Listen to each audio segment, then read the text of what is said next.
Good afternoon, everyone, and thank you for joining this afternoon's media availability with Congressman Joe Courtney. Today's media availability comes after Congressman Courtney hosted Prime Minister Albanese on the Hill for engagements with congressional leaders and members. After the Congressman gives a brief readout, I will open it up to the press for questions. Please keep it to one question per outlet, as we want to try to accommodate as many outlets as possible before votes are called. If you have a question, please use the raise hand function and I will turn your microphone on so that you can ask the Congressman a question directly. With that, I am going to go ahead and turn it over to Congressman Courtney to begin the readout of this morning's engagements. All right, Congressman. So good morning. Again, I will just give a brief rundown in terms of this morning's visit on Capitol Hill by the Prime Minister, who, again, has had a pretty intense trip to Washington. He has been spending most of his time with executive branch agencies, the White House, and national security folks to talk about the AUKUS effort, and but also other issues in terms of economic and trade issues that I think that there'll be announcements later today coming from the White House and his office to sort of walk through what I think the two countries have accomplished this week. So the trip to Capitol Hill obviously was very I think critical moment for the legislation that flowed from the optimal pathway announcement last March, which is the roadmap to execute AUKUS, the agreement that, again, the three countries that are involved, UK, Australia, and the US, first announced in 2021. In the room this morning at breakfast, we had the leadership of the Friends of Australia Caucus, Senator Sullivan, Senator Durbin, Congressman Mike Gallagher from Wisconsin, and myself. But we also had representation from the leaders of the key committees that are handling the different implementation bills that are, again, working their way through the House and the Senate. So we had leadership from the Armed Services Committee, both House and Senate, and the Foreign Affairs Committee, again, both House and Senate in the room.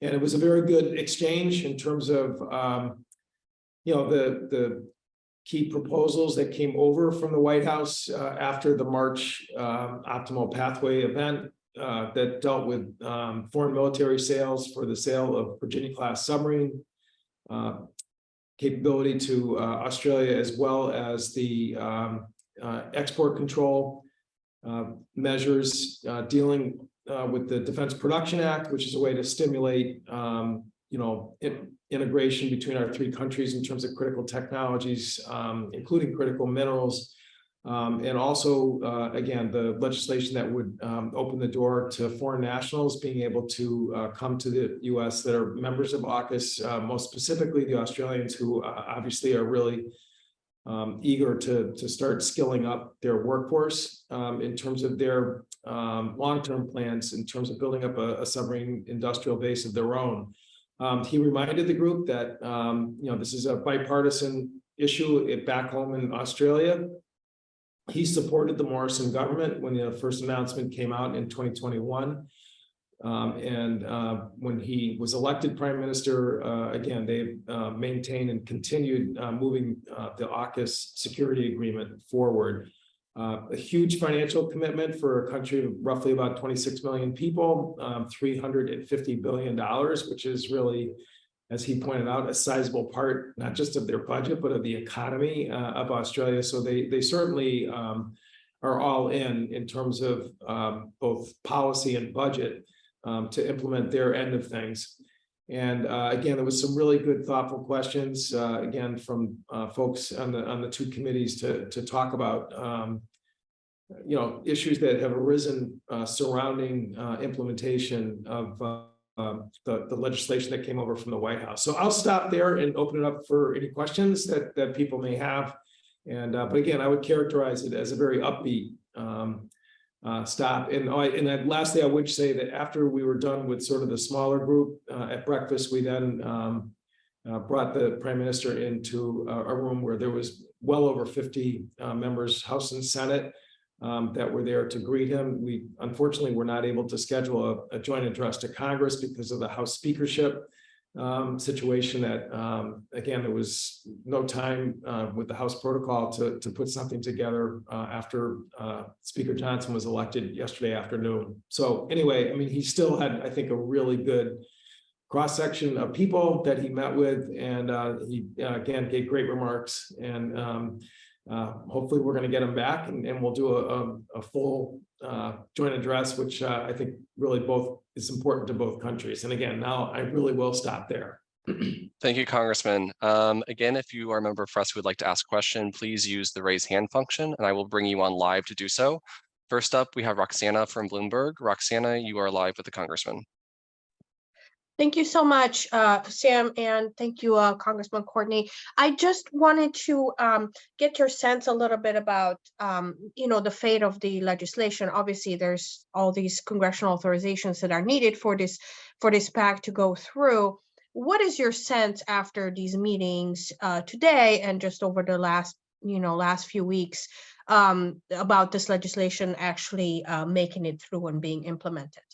Sure. So, I mean, I think at this point, there's no question that people who are supporting the measures, which again is bipartisan, really view that the National Defense Authorization Act is going to be the legislative vehicle that people would prefer to fold in all the bills that came over from the White House.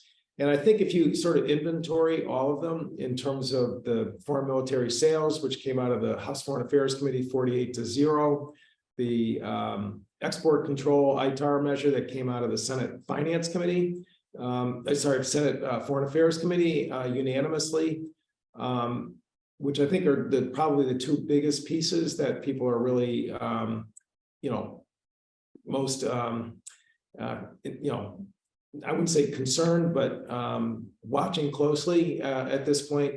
And other measures, such as the Defense Production Act authorization to expand the definition of domestic producers to include Australia and the UK, which I think is in pretty good shape right now, as well as the foreign national issue, which I also discussed. I think that one is in really good position to move forward. So the Senate has to, formally go to conference for NDAA. Again, we had Senator Reid and Senator Wicker at breakfast, the first phase this morning. And, again, I think the Navy has done some really good work in the White House with the supplemental request for submarine industrial base, which builds on top of last year's funding that came through the omnibus. And I think that, and I don't want to put words in other members' mouths, but I think the comfort level for the investment that's going on to build out capacity, I think is really giving the odds in favor of passing the bill as it came out of the House Foreign Affairs Committee much better right now. Again, I would just say that there was no better salesman in the room than the Prime Minister, who really talked about the fact that we're really in a competitive place right now in terms of countries that have democratic values as opposed to countries that are not sharing those values, and that they have their own work to do in the Australian Parliament to demonstrate that they are serious about tightening up their own export controls and protection of critical technologies, which legislation will move through the Australian Parliament later this year. And he basically, suggested that we have a friendly competition between the two countries in terms of AUKUS related implementation. And he actually said he would be more than happy to see the U.S. Congress win that race, which I thought was a nice sort of friendly competitive challenge that he threw down. Thank you, Roxana. Next, Justin Katz from Breaking Defense. Hi, Congressman. Thanks for taking a question. Kind of piggybacking off of Roxana's question. A few weeks ago, Kevin Rudd, the Australian ambassador, was quoted basically as complaining about the export controls and how much quote unquote red tape there is in the US. I just wanted to get your sense, and he specifically complained about, you know, it was slowing AUKUS down in a significant way.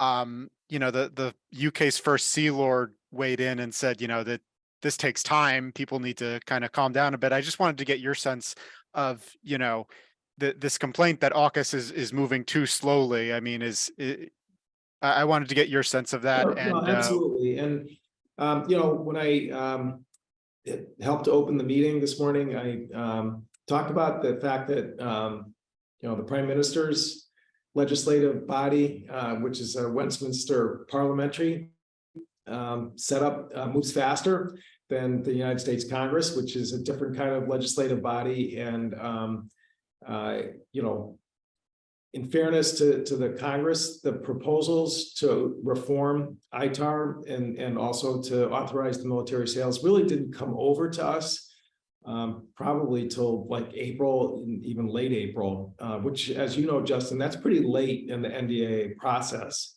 The good news is that, as I mentioned earlier, you know, we're now in conference, and you know, as soon as the Senate makes it official. But the two staffs are working hard on all of these issues, and I, you know, am glad, honestly, that the embassies are weighing in as intensely as they are, because I think, you know, that's really the critical message, and I think the Friends of Australia Caucus are certainly prepared to carry that message that you know, this is there's an urgency for implementation to AUKUS that we really can't, you know, fumble the ball in this year's NDAA. So specifically regarding ITAR, as I mentioned earlier, the Senate Foreign Affairs Committee did report out a reform of export controls, which by itself is quite remarkable. I think, you know, and many of the people listening in, ITAR has been one of the most challenging parts of, you know, the bureaucracy and our statutes to reform. Secretary Gates struggled for 5 years to accomplish that, and reporting a bill out, I think, is good. I think there's a interest in trying to see if we can maybe improve that bill in the conference process to, again, make sure that the exchange of technologies is really going to, you know, proceed at the pace and speed that it requires for successful execution of AUKUS. So again, I think that the issue of ITAR reform is very much alive, and again, I think that the Prime Minister's comments today sort of added to Ambassador Rudd in the first Sea Lord in terms of you know, adding that note of urgency to make sure that piece of the AUKUS legislation doesn't falter or come up short. Thank you, Justin. Next up, Farah Thompson from Sydney Morning Herald. Farah, you're on.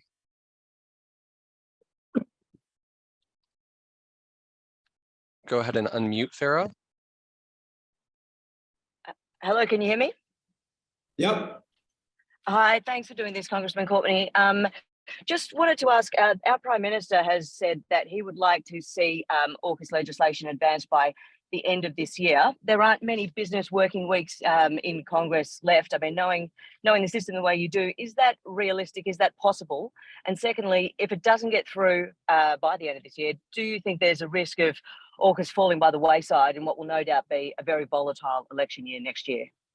So I was heartened yesterday to see that the new speaker sort of listed his priorities in terms of what he would like to see the remaining days of the first session of the 118th Congress, and NDAA was on his list.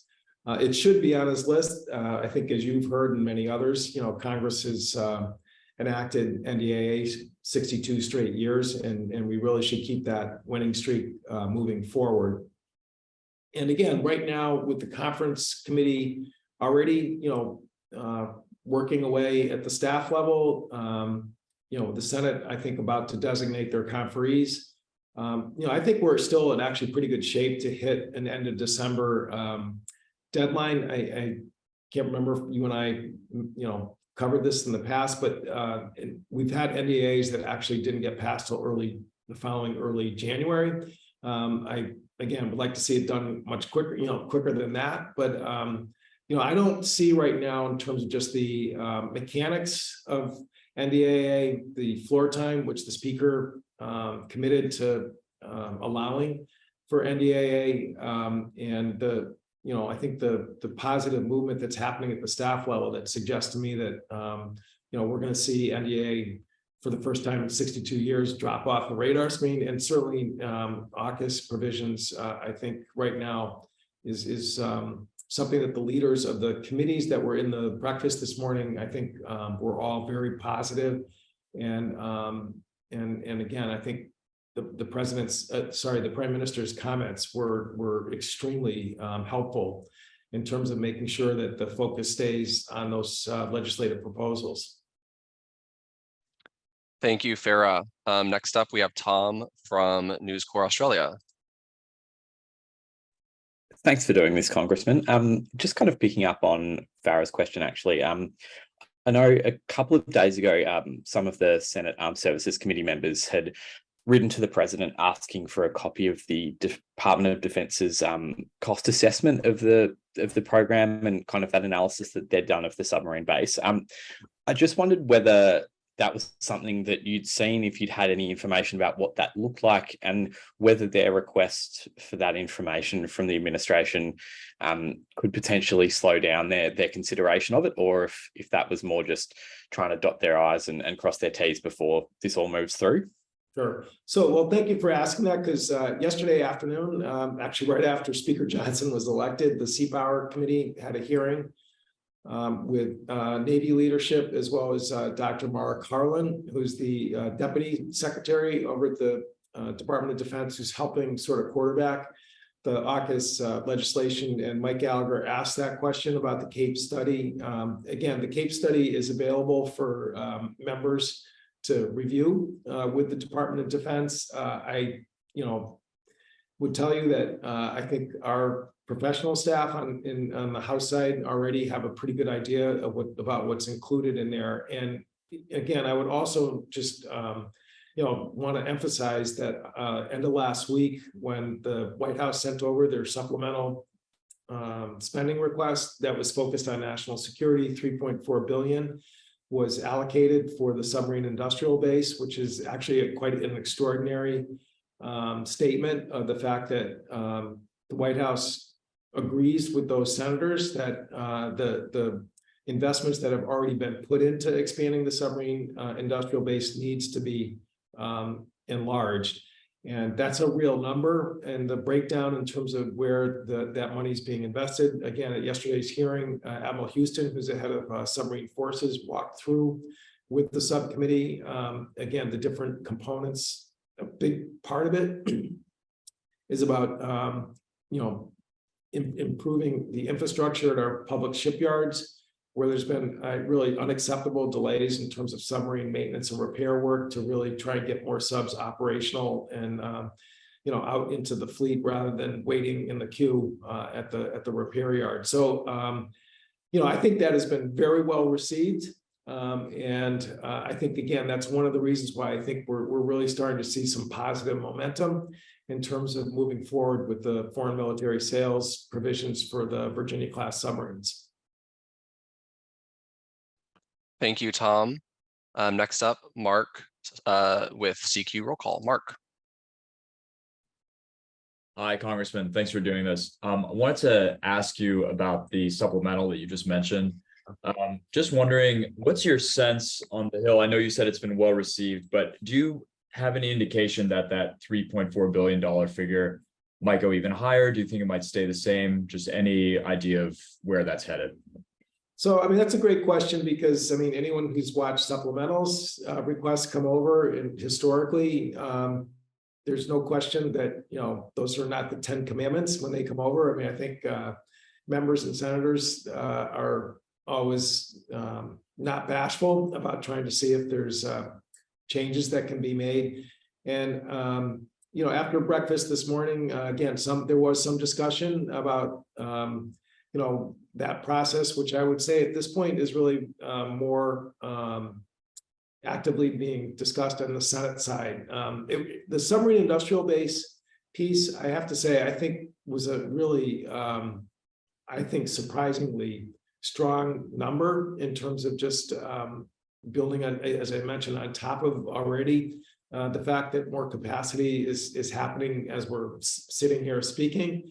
And, but there was definitely talk about it maybe in other parts of the national security supplemental that there's interest in seeing whether that can be enhanced even higher. So, it's still, the ink is barely dry in terms of the request that came over. So I think, there's still, I think, more to the story that we'll learn about over the coming days as the supplemental process and content gets sort of formulated for action in both chambers. Thank you, Mark. We have time for about 1 or 2 more questions. We'll go to Sam Legrone next from USNI News. Sam.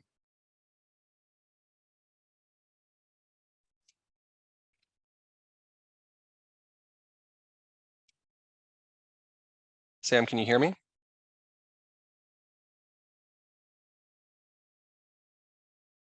Looks like Hey, you can are. you hear me? There we Can you go. hear me? Oh, yeah, sorry about that.